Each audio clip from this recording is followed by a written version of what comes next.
este lado he agregado algunas opciones que vamos a considerar para cuando estamos viendo una incidencia en particular. Podemos atender la incidencia, abrir la incidencia si es que está cerrada, marcar la incidencia como resuelta, editar la incidencia o derivarla al siguiente nivel. Por ahora he puesto todos los botones de esta manera. Vamos a ver cuáles mostrar dependiendo del usuario que está viendo la incidencia. Primero que todo sabemos que para atender una incidencia tiene que ser un usuario del equipo de soporte y que las opciones de volver a abrir la incidencia o marcarla como resuelta solamente los hará el cliente que registró la incidencia. De la misma forma, para derivar una incidencia al siguiente nivel, se requiere primero que un usuario de soporte haya asumido el control de la incidencia al decidir atenderla y que entonces él decide derivarla, porque no puede lidiar con ella. Entonces podemos comenzar a añadir nuestros primeros if. Por ejemplo, para que se pueda derivar, como ya dijimos, el usuario que ha iniciado sesión y que es del equipo de soporte tiene que ser el encargado de atender la incidencia.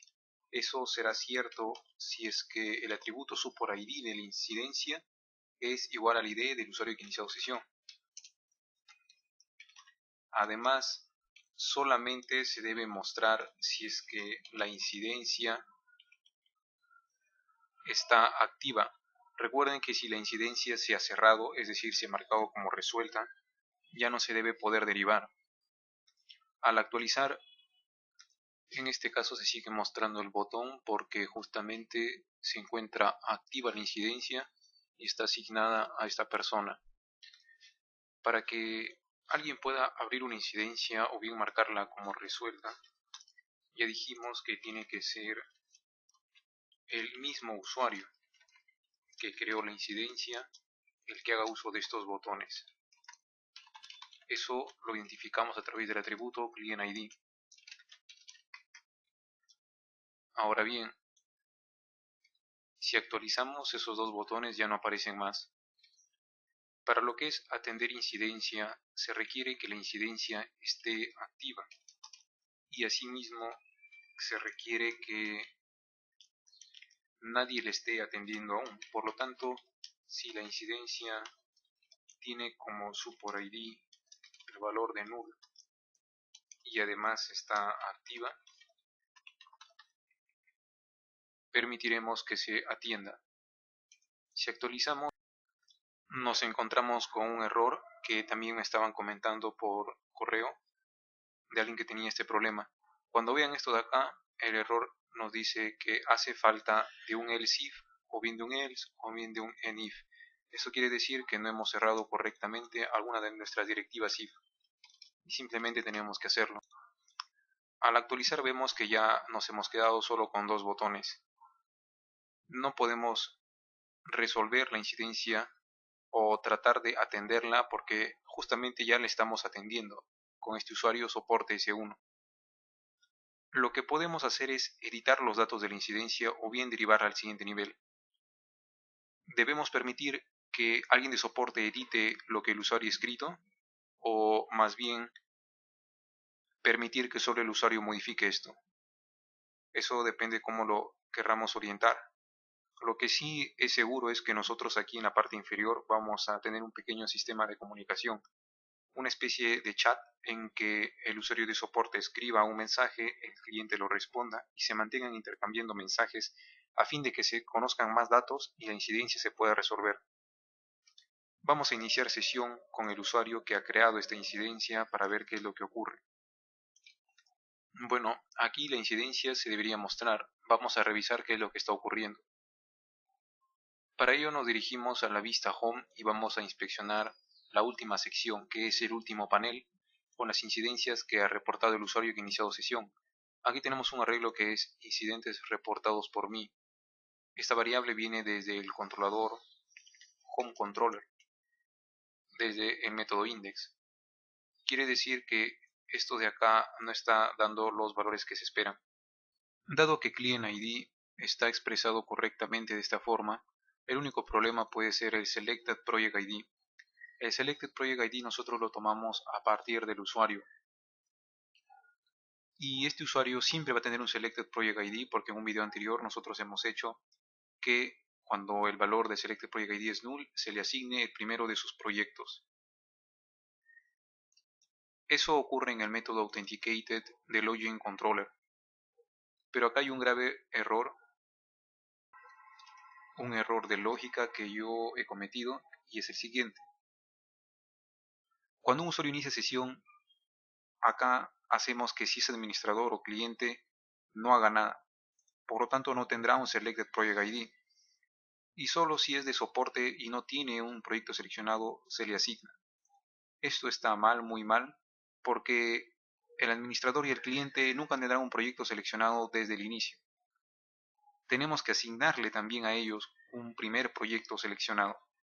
Tal vez no será de esta manera, pero sí deben tener también un proyecto correspondiente a ellos. Entonces, aquí probablemente yo me confundí con lo que es el listado de proyectos que van en el select. Pero bueno, aquí la idea es que el usuario también tenga un proyecto seleccionado. Pero ese proyecto seleccionado va a ser el primero de todos los proyectos. Porque recuerden que administrador y cliente no tienen que asociarse a proyectos porque siempre están asociados con todos. Entonces el que estará seleccionado será justamente el primero. Hacemos save y hacemos un return para asegurarnos de que no continúe. En conclusión, todo usuario tiene que tener asignado un Selected Project ID para el primer login que ejecute. Pero esto se tiene que evitar si es que ya hay un Selected Project ID asignado. Entonces, la condición más general es esta de acá.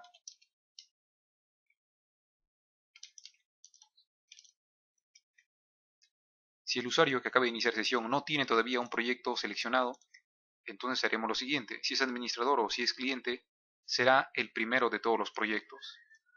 En cambio, si no es así, si ha continuado quiere decir que es de soporte. En ese caso, solo de sus proyectos asociados tomaremos el primero.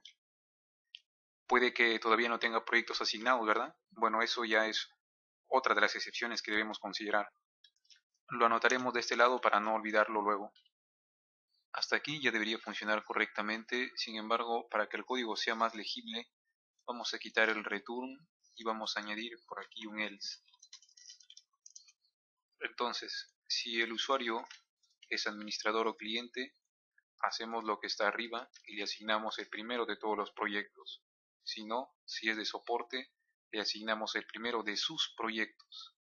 Y sin importar el tipo de usuario, vamos a aplicar el método save siempre que éste no tenga un proyecto elegido.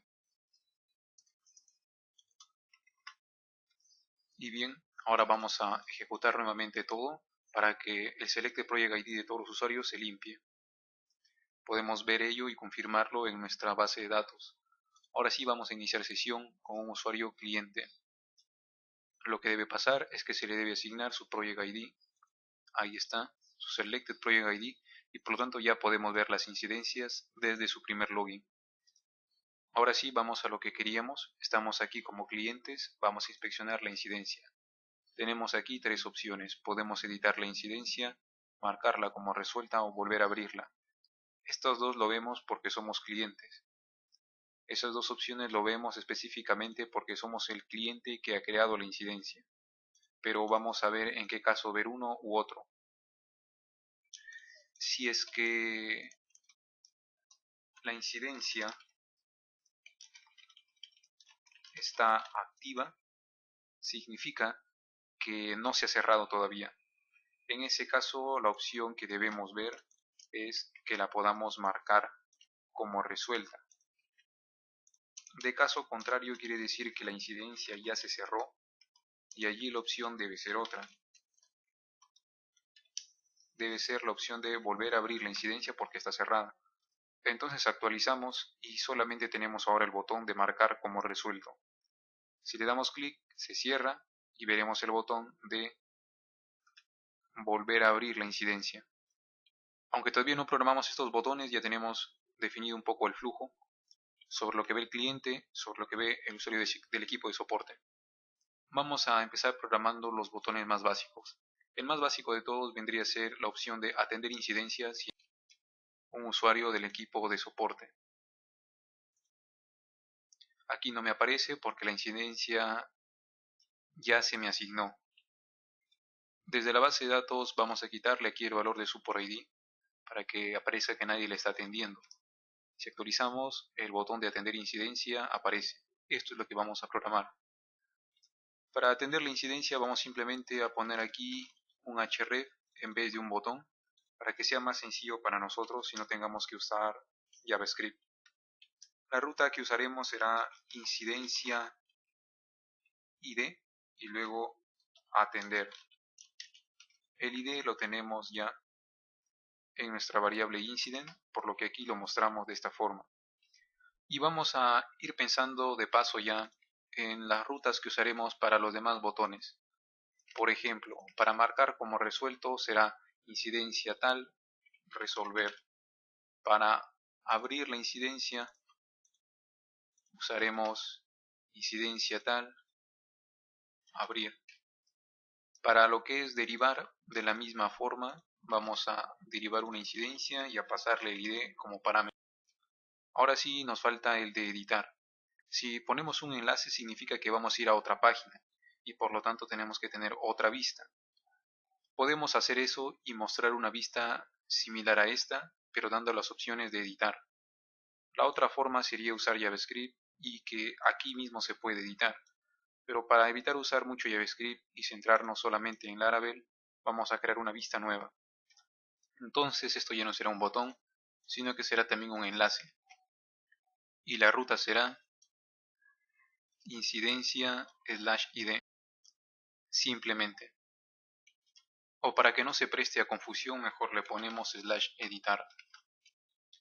Aquí en nuestras rutas vamos a declarar todas las rutas que hemos mencionado antes. Y así es como tenemos /atender, resolver, abrir, editar y derivar.